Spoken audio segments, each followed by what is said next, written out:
আসসালামু আলাইকুম প্রিয় দর্শক, আলাপচারিতায় আপনাদের সকলকে আমন্ত্রণ জানাচ্ছি। সম্প্রতি বাংলাদেশের অবসরপ্রাপ্ত প্রধান বিচারপতি এবিএম খায়রুল হককে একটি ভুয়া খুনের মামলায় গ্রেপ্তার করা হয়েছে। শুধু তাই নয়, ৮১ বছর বয়সী এই অসুস্থ বিচারপতিকে হাতকড়া পরিয়ে আদালতে হাজির করা হয়, যেখানে তাকে ঘিরে একদল আইনজীবী উল্লাস করেন। এই ঘটনাকে অনেকেই রাজনৈতিক প্রতিহিংসার চরম দৃষ্টান্ত হিসেবে দেখছেন। মাত্র ১.৫ মাস আগেই স্বরাষ্ট্র উপদেষ্টা বলেছিলেন, কোনো মামলার তদন্তে দোষী প্রমাণের আগে কাউকে গ্রেপ্তার করা হবে না। তবে সেটা সরকার অন্য উপদেষ্টার মতোই থেকে গেছে কথার কথা হিসেবে। প্রশ্ন হলো, কেন হঠাৎ করে বিচারপতি খায়রুল হককে গ্রেপ্তার করলো অন্তর্বর্তী সরকার? কেন এমন একটি মামলায় তাকে গ্রেপ্তার করা হলো যেই মামলার সাথে তার কোনো সম্পর্কই নেই? তিনি ওই মামলার ৪৪তম আসামি। আমাদের বিশ্লেষণ হলো, বিচারপতি খায়রুল হকের এই গ্রেপ্তার ভবিষ্যতে ৫টি বড় প্রশ্নের মুখোমুখি করবে বাংলাদেশের অন্তর্বর্তী সরকার ও বিচার ব্যবস্থাকে। বিস্তারিত জানতে চলুন যাওয়া যাক বিশ্লেষণ।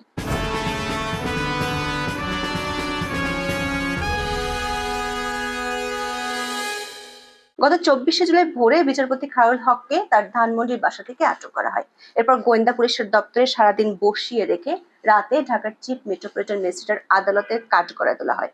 ৮১ বছর বয়সী এই অবসরপ্রাপ্ত প্রধান বিচারপতিকে হাত পিছমোড়া করে হাতকড়া পরিয়ে আদালতে আনা হয়েছিল। যে মামলায় তাকে গ্রেপ্তার করা হয়েছে, আইনি দৃষ্টিকোণ থেকে সেটি একেবারেই ভিত্তিহীন।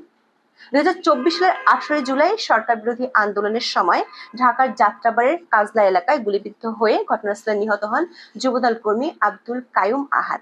ওই ঘটনার প্রায় ১ বছর পর আহাদের বাবা আলাউদ্দিন গত ৬ জুলাই যাত্রাবাড়ি থানায় হত্যা মামলা করেন। এতে সাবেক প্রধানমন্ত্রী শেখ হাসিনা সহ ৪৬৭ জনকে আসামি করা হয়। এজাহারে আসামির তালিকায় ৪৪ নম্বরে আছে বিচারপতি খায়রুল হকের নাম।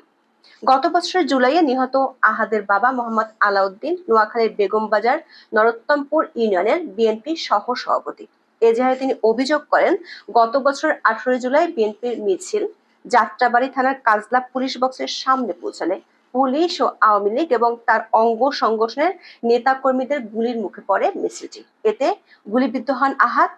দর্শক, অবসরপ্রাপ্ত প্রধান বিচারপতি এবিএম খায়রুল হকের জন্ম ১৯৪৪ সালের ৮ই মে। সেই হিসেবে এখন তার বয়স ৮১ বছর। হত্যা মামলার অভিযোগ সত্যি হলে এই অশীতিপর বয়সে তিনি গত জুলাইয়ে যাত্রাবাড়িতে আওয়ামী লীগের মিছিলে যোগ দেন এবং গুলি চালিয়ে আহাদকে হত্যায় অংশগ্রহণ বা সহযোগিতা করেন। স্বরাষ্ট্র উপদেষ্টা জাহাঙ্গীর আলম মাত্র ১.৫ মাস আগেই বলেছিলেন, তদন্তের দায় না পেলে কাউকে গ্রেপ্তার করা হবে না। পুলিশ তার অধীনস্থ বলে আমরা কি ধরে নিতে পারি যে মামলা হওয়ার মাত্র ১৭ দিনের মধ্যে তার তদন্ত শেষ করে ফেলতে পেরেছে? আর সেই তদন্তে ৮১ বছর পেরানো অবসরপ্রাপ্ত প্রধান বিচারপতির মিছিলে নেমে গুলি চালানোর প্রমাণ কি পেয়েছে? যদি এমনটি ঘটে, তাহলে বিচারপতি খায়রুল হক সাধারণ কোনো মানুষ নন, রীতিমতো একজন সুপারম্যান। আর তাকে গ্রেপ্তার করা পুলিশ বাহিনীর সাফল্য ছাড়িয়ে গেছে সুপারম্যানের ক্ষমতাকেও।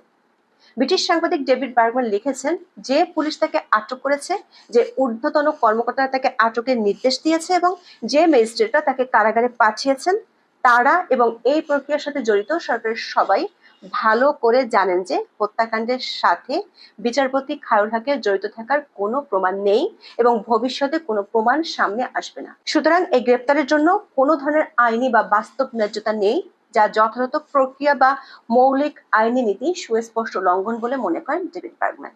দর্শক, এভাবে প্রমাণ ছাড়া গ্রেপ্তারকে বলা হয় আরবিট্রারি ডিটেনশন, যেটি ভবিষ্যতে বর্তমানের ক্ষমতাধরকে অনেক প্রশ্নের মুখে ফেলে দিবে। অবশ্য ক্ষমতা নেওয়ার প্রায় ১ বছরে এমন বহু বিতর্কিত গ্রেপ্তারের ঘটনা ঘটিয়েছে নতুন বন্দোবস্তের কারিগর ডক্টর ইউনূসের অন্তর্বর্তী সরকার। কিন্তু প্রশ্ন হলো, কেন হঠাৎ করে একটি ভুয়া মামলায় বিচারপতি খায়রুল হককে গ্রেপ্তার করা হলো? গত ২৫শে এপ্রিল রাজধানীর গুলশানে বিএনপি চেয়ারপারসনের রাজনৈতিক কার্যালয়ে এক অনুষ্ঠানে বিএনপি সিনিয়র যুগ্ম মহাসচিব রুহুল কবির রিজভী প্রশ্ন রেখেছিলেন, বিচারপতি এবিএম খায়রুল হক এবং সাবেক প্রধান নির্বাচন commissioner K M Nurul Huda ও কাজী রকিবউদ্দিন আহমেদ কেন এখনো গ্রেপ্তার হচ্ছেন না? তার পরপরই মব সৃষ্টি করে নুরুল হুদাকে গ্রেপ্তার করা হয়। বিচারপতি খায়রুল হককে গ্রেপ্তার হওয়ার পর অন্তর্বর্তী সরকারকে ধন্যবাদ জানায় বিএনপিপন্থী আইনজীবীরা। আদালতে নানাভাবে বিএনপিপন্থী আইনজীবীদের হেনস্থা ও হুমকির মুখে পড়তে হয় অবসরপ্রাপ্ত প্রধান এই বিচারপতিকে। প্রথম আলোর প্রতিবেদনে বলা হয়, আদালত প্রাঙ্গণে প্রিজন ভ্যান ঢুকতে দেখে জাতীয়তাবাদী আইনজীবী ফোরামের নেতারা বিচারপতি খায়রুল হকের শাস্তি চেয়ে স্লোগান দিয়ে থাকে। আদালত কক্ষ বিএনপি পন্থী আইনজীবীদের পুরোপুরি দখলে ছিল। বিচারপতি খায়রুল হকের দুই হাত পেছনে নিয়ে হাত করা পরিয়ে কাঠগড়ায় তোলে পুলিশ। বাংলাদেশের ইতিহাসে বিচারপতি খায়রুল হকই প্রথম অবসরপ্রাপ্ত কোনো প্রধান বিচারপতি যাকে জেলে পাঠানো হয়েছে এবং এভাবে হাতকড়া পরানো হয়েছে। যখন বিচারপতি খায়রুল হককে কাঠগড়ায় তোলা হয়, তখন সেখানে উপস্থিত ছিলেন জাতীয়তাবাদী আইনজীবী ফোরামের অন্তত 100 নেতাকর্মী। তাদের অনেকের বক্তব্য ছিল জনসভায় দেয়া ভাষণের মতো। দর্শক, বোঝা যাচ্ছে রাজনৈতিক প্রতিশোধ নেয়ার কারণেই বিচারপতি খায়রুল হককে গ্রেপ্তার করা হয়েছে। যদি সেটি হয়, তাহলে এতদিন তাকে গ্রেপ্তার করা হয়নি কেন? 1 বছর পর কেন গ্রেপ্তার করা হলো? সে প্রশ্নের উত্তর জানার আগে দেখে নেই কেন রাজনৈতিক প্রতিহিংসার বিষয়টি আসছে। বিচারপতি খায়রুল হকের প্রতি বিএনপির ক্ষোভের কারণ বোঝা কোনো কঠিন ব্যাপার নয়। 2011 সালের 10 মে সংবিধানের ত্রয়োদশ সংশোধনী বাতিলের রায় দেয় আপিল বিভাগ। সে সময় প্রধান বিচারপতি ছিলেন এবিএম খায়রুল হক। ওই রায়ের পরপরই তত্ত্বাবধায়ক সরকার ব্যবস্থা বিলুপ্ত করে সংসদ। 7 বিচারকের পূর্ণাঙ্গ আপিল বেঞ্চ সংখ্যাগরিষ্ঠ মতামতের ভিত্তিতে সংবিধানের ত্রয়োদশ সংশোধনী বাতিল করলেও এর জন্য মূলত প্রধান বিচারপতি খায়রুল হককে দায়ী করে আসছে বিএনপি। এর আগে 2005 সালে হাইকোর্টের বিচারক থাকার সময় তিনি পঞ্চম সংশোধনী মামলায় জেনারেল জিয়ার সামরিক শাসনকে বেআইনি ও অসাংবিধানিক ঘোষণা করেন। এটিও বড় রাজনৈতিক ধাক্কা তৈরি করে বিএনপির জন্য। ফলে বিএনপি নেতার করা হত্যা মামলায় বিচারপতি খায়রুল হককে আসামি করা, অন্তর্বর্তী সরকারের পুলিশের মাধ্যমে তড়িৎ গ্রেপ্তার এবং আদালতে বিএনপি পন্থী আইনজীবীর মাধ্যমে হেনস্থার ঘটনা থেকে পরিষ্কার অতীতের প্রতিহিংসার বাস্তবায়ন ঘটাতে মিলেমিশে কাজ করছে সরকার ও বিএনপি।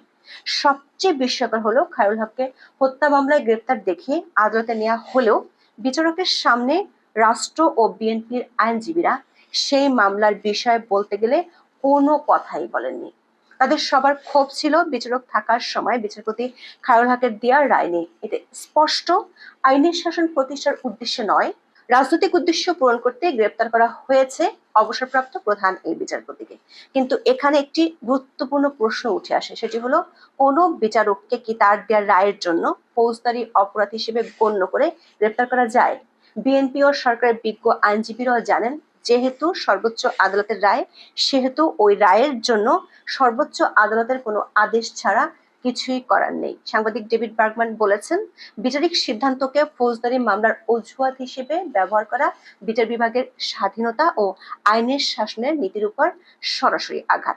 সূত্রগুলো বলছে, গোপালগঞ্জে হত্যাকাণ্ড এবং মাইলস্টোন দুর্ঘটনার পর অন্তর্বর্তী সরকার যে তালগোল পাকিয়ে ফেলছে, তা থেকে জনগণের দৃষ্টি সরাতে বিচারপতি খায়রুল হককে গ্রেপ্তার করার সিদ্ধান্ত নেয় সরকারের একটি গ্রুপ। এমনকি তাকে পুরো দিন ডিবি অফিসে রাখা হয়। সরকার আরেকটি গ্রুপ এ নিয়ে তখন সিদ্ধান্তহীনতায় ভুগছিল। দর্শক, অবসরপ্রাপ্ত কোনো প্রধান বিচারপতিকে গ্রেপ্তার এবং হাতকড়া ও মাথায় হেলমেট পরিয়ে আদালতে নেয়ার ঘটনা বাংলাদেশের ইতিহাসে নজিরবিহীন। এর আগে অবসরপ্রাপ্ত প্রধান বিচারপতি এস.কে সিনহার বিরুদ্ধে দুদকের করা মামলার রায় এসেছে। 2021 সালের 9 নভেম্বর 2 ধারায় তাকে 11 বছরের কারাদণ্ড দেওয়া হয়। তবে ওই মামলায় গ্রেপ্তার হননি এস.কে সিনহা। মামলা হওয়ার আগেই তিনি দেশ ছাড়েন। ইউনূস সরকার আমলে উচ্চ আদালতের আরেক অবসরপ্রাপ্ত বিচারপতি এইচ.এম. শামসুদ্দিন চৌধুরী মানিকও গ্রেপ্তার হয়েছেন। তাকেও একইভাবে হাজির করা হয় আদালতে, যেখানে তিনি ভয়াবহ মবের তাণ্ডবের শিকার হন। এমনকি তাকে বেশ কয়েকদিন হাসপাতালেও রাখা হয়। গত বছর 19 সেপ্টেম্বরের মধ্যে 6টি হত্যা মামলার আসামি হন তিনি। এরপর আরো অনেক মামলা হয় তার বিরুদ্ধে। এমনকি এ বছরের 5 মার্চও তাকে একটি হত্যা মামলায় গ্রেপ্তার দেখিয়ে আদালতে হাজির করে পুলিশ। প্রশ্ন হলো, এভাবে উচ্চ আদালতের অবসরপ্রাপ্ত বিচারপতিদের হত্যা মামলার গণ আসামি হিসেবে গ্রেপ্তার করে কি বার্তা দিচ্ছে অন্তর্বর্তী সরকার? একদিকে সারা দেশে ভেঙে পড়েছে আইন শৃঙ্খলা, অন্যদিকে সরকার ও তাদের মিত্রদের ঐক্যে ভয়ের পরিবেশ ঘিরে ধরেছে বিচারাঙ্গনকে। কেবল রায় ঘোষণার কারণে বিচারকদের হত্যা মামলার আসামি ও গ্রেপ্তারের নজিরবিহীন ঘটনা আদালতের বর্তমান বিচারকদেরকেও করে তুলেছে উদ্বিগ্ন। সম্প্রতি প্রথম আলোর এক গোল টেবিলে ব্যারিস্টার সারা হোসেন বলেছেন, বিচারপতিদের সবাই এমন ভয়ের পরিবেশে ঠিকমতো রায় দেয়া নিয়ে চিন্তিত। তিনি বলেন, রায় তো দূরের কথা, আদেশই বা কে দিবে? প্রশ্ন হলো, এমন পরিস্থিতি যারা তৈরি করেছেন তারাও যে ভবিষ্যতে এর শিকার হবেন না, সে নিশ্চয়তা কে দিবে? নাকি মবের স্থপতিরা একটি অনন্ত বিশৃঙ্খল দেশ তৈরির মাধ্যমে নিজেদেরকে নিরাপদ রাখার স্বপ্ন দেখে যাচ্ছেন। সেজন্য সাংবাদিক ডেভিড বার্গম্যান বলেছেন, বাংলাদেশ সরকার বা বিচার ব্যবস্থা যদি জুলাই আগস্ট হত্যাকাণ্ডের জবাবদিহিতা প্রক্রিয়ার জন্য বিন্দুমাত্র বিশ্বাসযোগ্যতা ধরে রাখতে চায়, তাহলে অবিলম্বে অবসরপ্রাপ্ত প্রধান বিচারপতির মুক্তি